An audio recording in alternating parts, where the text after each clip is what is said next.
Oi pessoal, eu sou a professora Bárbara Lousada, de Ciências, e hoje a gente vai conhecer um pouco sobre os biomas brasileiros.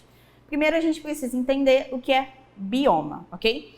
Coloquei aqui o bioma, ele é caracterizado por uma região que tem um clima, específico e pelos ecossistemas que estão adaptados àquele clima. Quando a gente está falando de ecossistema, a gente está falando de comunidades biológicas, vegetais e animais interagindo entre si e com o meio ambiente, ok? Então, o bioma, caracterizado por essa região com um clima específico e o ecossistema, o conjunto de ecossistemas que estão adaptados a esse clima, ok?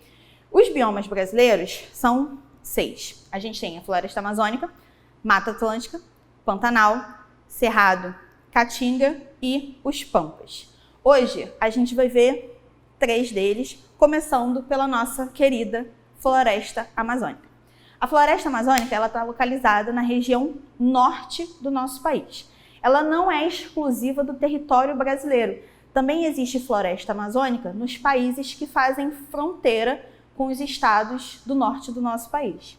Mas, em se tratando de floresta amazônica, ela é a maior floresta tropical do mundo, tá? E a parte dela que fica dentro do nosso território é a parte maior, quando comparado aos outros países. A gente fica com o pedaço maior dessa região.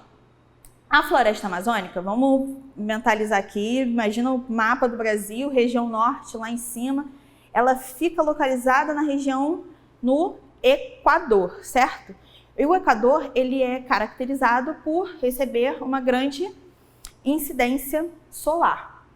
Por causa dessa grande incidência solar, essa floresta, ela apresenta altas temperaturas o ano inteiro, ok? E também, por causa disso, a gente tem um ambiente que é chuvoso e muito úmido. Como assim? Vou explicar. A gente tem um ambiente muito quente, certo? Com muita incidência de luz solar. Vai haver o fenômeno da evaporação, transformação do estado físico da água de líquido para vapor. Então, os corpos hídricos, a água da chuva que cai, tudo isso vai aquecer com essa incidência solar e vai evaporar. Além dessa evaporação dos corpos hídricos, a gente tem uma floresta gigantesca. E os seres vivos, todos transpiram. Assim como a gente, as plantas também transpiram. E esse vapor de água que elas liberam também sobe para a atmosfera junto com o outro do processo de evaporação dos corpos hídricos. Por causa disso, a gente tem a formação de grandes massas de chuva. E o ambiente ali vai ser muito úmido. A gente tem também uma alta luminosidade, como eu falei, alta incidência solar. Se a gente tem alta incidência solar, a gente vai ter uma taxa de fotossíntese muito grande também. As plantas usam a energia do sol, transformam essa energia em energia química para dar força ao corpo delas, para dar produzir o açúcar que vai dar força, energia ao corpo delas. Então, quando a gente tem uma taxa fotossintética muito alta, a gente tem vários organismos produzindo muita matéria orgânica. Uma consequência, o que a gente chama de uma produção primária muito grande. Como consequência disso, a gente acaba tendo também uma grande biodiversidade. E não só da flora, mas também da fauna, que vai depender dessa flora, ok?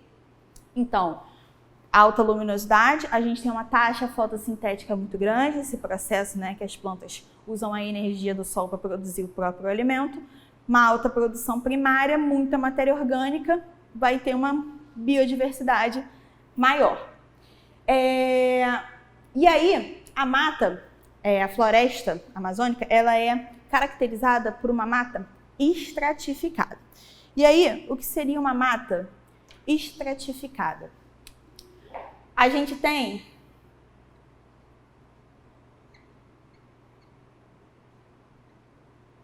diferentes estratos, ou seja, diferentes alturas de copa.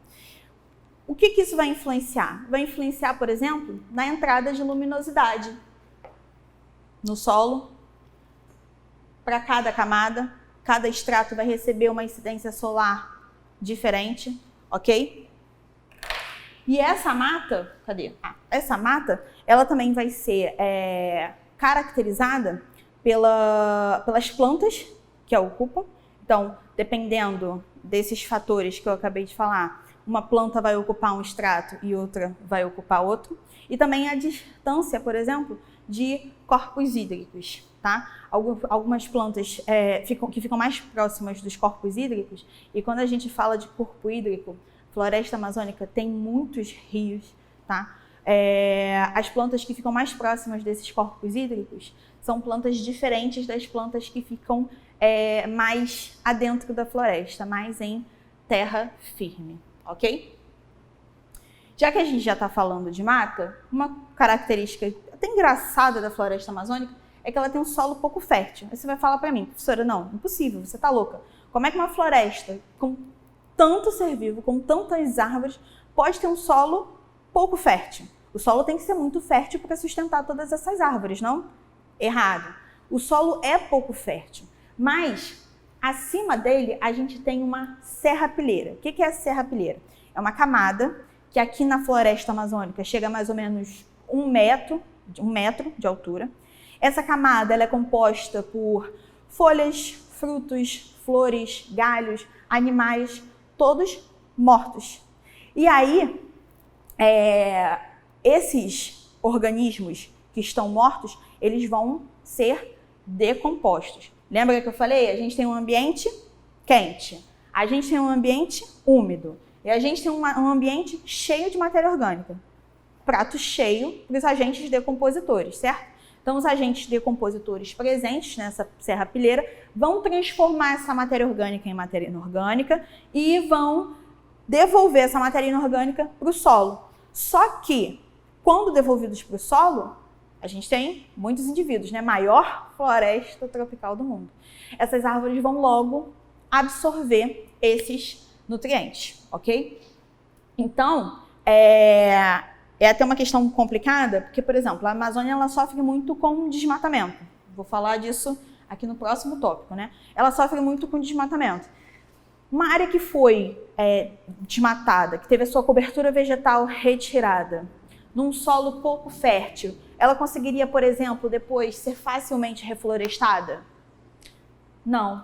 Um solo pouco fértil, as plantas teriam dificuldade em crescer. Precisaria aí de um aporte de nutrientes, um aporte artificial de nutrientes muito grande para que as primeiras plantas conseguissem crescer e aí mantivessem esse ciclo aqui delas, né, colocarem no chão, formarem no chão a serrapilheira e dela absorver esses nutrientes. E aí entramos no que eu ia falar, desmatamento. A floresta amazônica, ela sofre, né, já há bastante tempo com esse processo de retirada da cobertura vegetal e principalmente os motivos pelo qual a floresta é desmatada, a gente tem a agropecuária e o extrativismo. Extrativismo, tanto extração de madeira quanto também a extração mineral, principalmente a ilegal, que forma grandes campos de degradação. E a agropecuária que está avançando do centro-oeste do nosso país em direção à Amazônia, ou seja, a criação de pastos para os bois. Aqui ainda tem um agravante, que além da retirada da cobertura vegetal, quando a gente coloca uma área para fazer pasto para os bois são pesados, eles vão pisoteando o solo e eles vão compactando o solo. Então, uma área, por exemplo, que serviu de pastagem para a pecuária, depois, se ela precisar ser reflorestada, vai ser ainda mais difícil, ok? Então, acho que aqui a gente acabou. Vamos para a Mata Atlântica. Mata Atlântica, ela está localizada em todo o litoral do nosso país. Ela, na verdade, é encontrada do Nordeste ao Sul, do Oiapoque ao Chuí. E, por causa disso, a gente tem uma variação de temperatura muito grande. Lembra que aqui na floresta amazônica a gente encontrava temperaturas altas o ano todo, porque a floresta ficava localizada ali no Equador, nessa faixa equatorial? Aqui a gente tem um bioma que vai de um trópico ao outro. Então, assim, a variação de temperatura vai ser muito grande. A variação de temperatura no sul do país vai ser diferente do Nordeste, claro. Mas ainda assim, apesar dessa diferença de temperatura, ela tem algo similar com a floresta amazônica. Ambas são chuvosas e muito úmidas. Essa umidade vem tanto por aquele motivo que a gente falou aqui na floresta amazônica, né, da transpiração, da vegetação, quanto também recebe influência do litoral, ok? Então, ela vai, o fato dela ser chuvosa e muito úmida também é influenciada pela sua localização, pelo fato de estar no litoral. A Mata Atlântica, ela tem uma grande diversidade de fauna e de flora. Só que a fauna e a flora da Mata Atlântica estão extremamente em perigo, tá? Existem muitas espécies em extinção na Mata Atlântica. Uma espécie símbolo, né, dessa extinção era o mico-leão dourado. Até alguns anos atrás, não lembro exatamente agora quantos anos atrás, mas alguns anos atrás, pesquisadores cientistas, né, foram fazer uma análise, um reconhecimento de campo e identificaram que existiam apenas algumas dezenas de indivíduos de mico-leão dourado ainda na Mata Atlântica.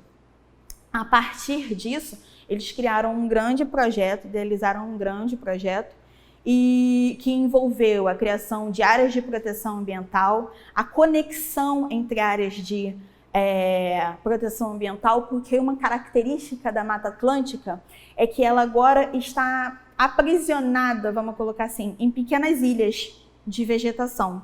Só que os animais que estão nessas pequenas ilhas não conseguem se comunicar entre si, porque eles não conseguem sobreviver em uma área urbanizada, eles não conseguem cruzar essa área urbanizada.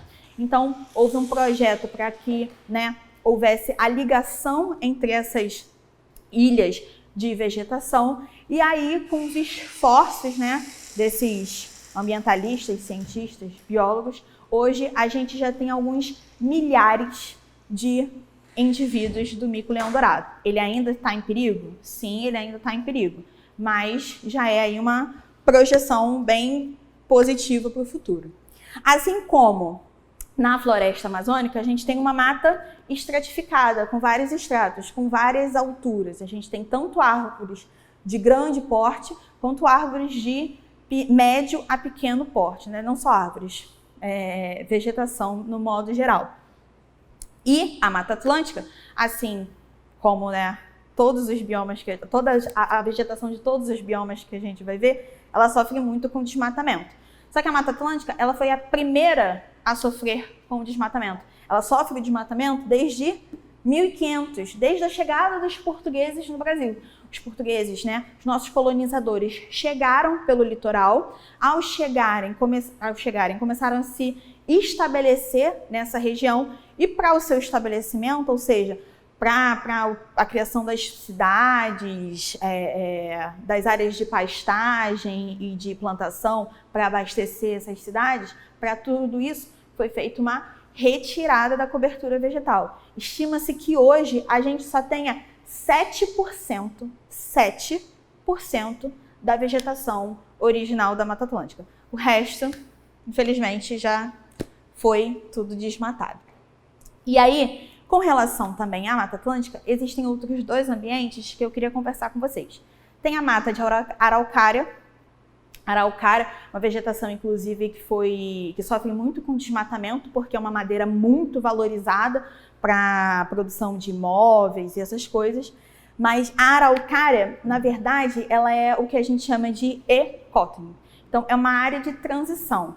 Os biomas, eles estão localizados, né, em regiões específicas, mas nas bordas, na região de transição de um para outro, existe sempre uma vegetação que tem as características tanto de um quanto de outro. A Mata de Araucária é esse caso. Ela pertence à Mata Atlântica, mas ela está ali, ó, naquela transição com os pampas. Então ela tem muitas características também do bioma dos pampas que vocês vão ver depois. Um outro ambiente que eu queria conversar é o manguezal. Aqui no Rio de Janeiro tem bastante, provavelmente. Vocês já devem ter visto algum manguezal, nem que seja por foto. É um ambiente que, assim, quando a gente olha, não imagina a riqueza que existe nele. Por causa da lama, daquele ambiente, né, daquela água salobra, as pessoas não têm noção de que o manguezal, ele é, na verdade, um grande berçário da vida aquática. Eu coloquei aqui da vida aquática, mas, na verdade, ele é um grande berçário da vida, porque não só a vida aquática chega ao manguezal para colocar os seus ovos, mas também, por exemplo, as aves. Muitas aves fazem do manguezal o seu berçário. E aí o manguezal é uma área de transição de água doce para salgada. Ela fica ali próximo às praias. E por causa disso, ela sofre vários impactos, especialmente por causa da especulação imobiliária. As pessoas sempre querem o quê? Morar perto da praia, né? Dá status, é chique, é maravilhoso, é bom para a saúde morar perto da praia. Só que para isso não tem espaço físico suficiente e muitos manguezais foram destruídos, até porque não se imaginava que um ambiente com tanta lama e água salobra fosse um ambiente tão rico. Eles foram destruídos para dar lugar a condomínios e casas e tudo mais. E aí, terminando aqui Mata Atlântica, a gente vai para o Pantanal. O Pantanal, ele, acho que dos nossos biomas, ele é o menor de todos. Acho não, tenho certeza, é o menor dos nossos biomas. E ele está localizado ali na região centro-oeste do nosso país, Mato Grosso do Sul. Ele é considerado um patrimônio natural mundial. E aí, o porquê disso, eu já vou falar. Com relação à temperatura, né, e umidade, ele tem aquela característica de ser quente e úmido no verão, frio e seco no inverno. Ele tem uma vegetação baixa, caracterizada por muitas gramíneas, né, e tudo mais. Tem uma grande diversidade de fauna. Tem sofrido bastante nos últimos anos com o desmatamento, né, principalmente por causa da agropecuária. É uma área que é muito usada para abrir pastagem. E o solo dessa região, ele é muito enriquecido. O Pantanal, ele passa boa parte do tempo alagado, tanto por causa das chuvas, né, quanto por causa das cheias do rio. E aí, durante esse alagamento, muita matéria orgânica é depositada no fundo. Quando a água seca, essa matéria orgânica fica ali presa ao solo, e aí ele se torna um solo muito rico, um solo fértil. Mas o que eu ia conversar com vocês, o porquê dele ser considerado um patrimônio natural mundial, é por causa disso aqui, ó. Existe uma grande diversidade de aves migratórias. Então, o Pantanal, ele é um ponte de encontro de aves que vêm do mundo todo. A partir do momento que esse ambiente é destruído, essas aves, durante esse processo de migração, vão ficar sem um local para pouso, para estabelecimento, para recuperação. E aí, isso vai impactar não só a destruição, né, do Pantanal, não vai impactar só a diversidade de fauna e flora daqui, do nosso país. Vai afetar a diversidade de fauna e flora do mundo todo. Essas aves vão sofrer um impacto, elas podem, ao perder esse habitat, elas podem sofrer impactos grandes, né, como, por exemplo, até a extinção. E a gente tem que sempre lembrar, né, espécie nenhuma está sozinha. A gente sempre depende umas das outras. Então, a partir do momento que uma espécie é extinta, a gente tem aí um processo em cadeia, né, afetando todas as espécies com que ela se relacionava. Bom, por hoje é só. Vimos aqui floresta amazônica, Mata Atlântica e Pantanal. No próxima aula vocês vão ter os outros 3 biomas que ficaram faltando. Espero que vocês tenham gostado, que tenham compreendido tudo. E qualquer coisa nós estamos aí para retirada de dúvidas, ok? Então, Tchau, tchau, galera!